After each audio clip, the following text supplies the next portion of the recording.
Salam, hər vaxtınız xeyir olsun. Kanalımızda hər birinizi yenidən xoş gördük. Bu günləri sizinlə qışa hazırlıq görürəm yenə də.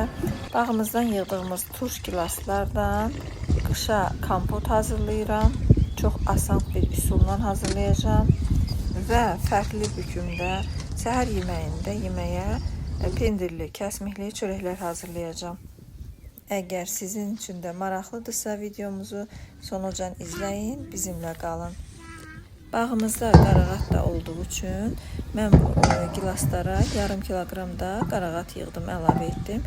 İndi isə bunları təmizləyib hamısını yuyacağım və suyunu yaxşıca süzüb aşüzəndə biraz saxlayacağım. Məndə deməli burada 3 kiloqram vişnəm var, yəni turş gilasım var, yarım kiloqram da qarağat. Həmişə olduğu kimi qapaqlarım yenidir. Üzərinə çaynikdən qaynaya su əlavə edirəm və 15 dəqiqə saxlayıram. Soda ilə yuduğum butulkaların da içini qaynar su ilə steril eləyirəm. Qaynar suyu tökəndən sonra bir 15 dəqiqə saxladıram. Su ilıq olanda yenidən suyu boşaldıram və hər butulkaya gördüyünüz qədər meyvə əlavə edirəm. Meyvəsi çox olanda kompot qıcqırır. Üzərinə isə yarım stəkan şəkər tozu tökürəm. Siz zövqünüzə görə şəkər tozunu da artıra bilərsiniz. Ancaq meyvəni çox tökəndə kompot qıcqırır. Çünki biz bunu sonradan qaynatmırıq. Gilaslar turşu olduğu üçün mən burada 2 butulka da qaya duzu ilə hazırlayıram gilası. Üzərinə bir dolu yemək qaşığı qaya duzu tökürəm. Qapaqların hamısını möhkəm sıxıb qalın bir süfrəyə bükürəm. Butulkalarımın hamısını şəkər tozunun əriməsi üçün bir neçə dəfə butulkalarımızı fırladırıq. Soyuyana qədər kompotlarımız bu vəziyyətdə qalır. Bükülü vəziyyətdə. Sonra isə götürürük, bir kənara yığıb qışa saxlayırıq. Mən uzun illərdir bu üsulla hazırlayıram. Bir dəfə də olsun qıcqırmır kompotlarım. İndi isə keçək pendirli çörəklərimizin hazırlanmasına. Bizə lazımdır 1 stəkan ilıq süd, 1 dolu stəkan qatıq, 1 yumurta, 1 dolu qaşıq maya, 50 qram duru yağ, mən qarğıdalı yağından istifadə edirəm, 1 çay qaşığı dolu duz və bunları yaxşı qarışdırıb un əlavə edirəm xəmir yoğurmaq üçün. Mənim xəmirim 6 stəkan un apardı və xəmiri belə yaxşı yoğuracağım. Ələ yapışmayan yumuşaq bir xəmir alınmalıdır.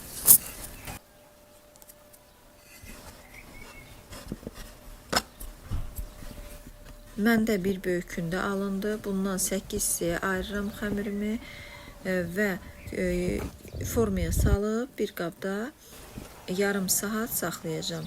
Kündələrim gəlsin, ona qədər çörəklərimin içini hazırlayacağım.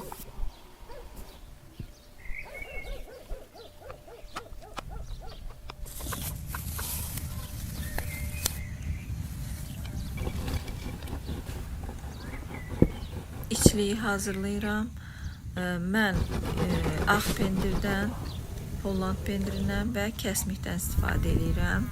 Bunları yaxşı qarışdırıb bir-birinə qoyuram bir kənara və keçirəm çörəklərimin hazırlanmasına. Bizi izlədiyiniz üçün hər birinizə təşəkkür edirəm. Bizə dəstək üçün, kanalımıza dəstək üçün videolarımızı bəyənin, bəyənmə düyməsinə basın və kanalımıza abunə olun ki, bizim kanalımız da böyüsün, inkişaf eləsin.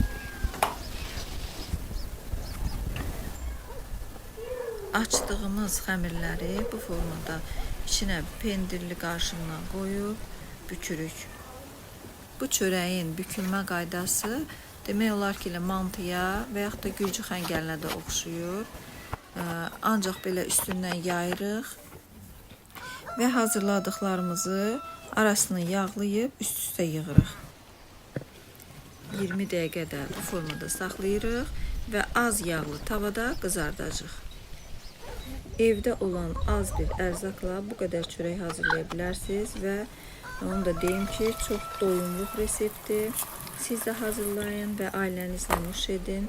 İnşallah bəyənərsiniz.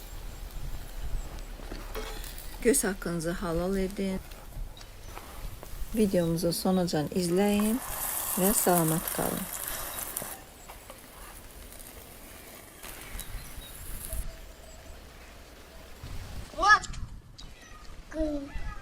Good.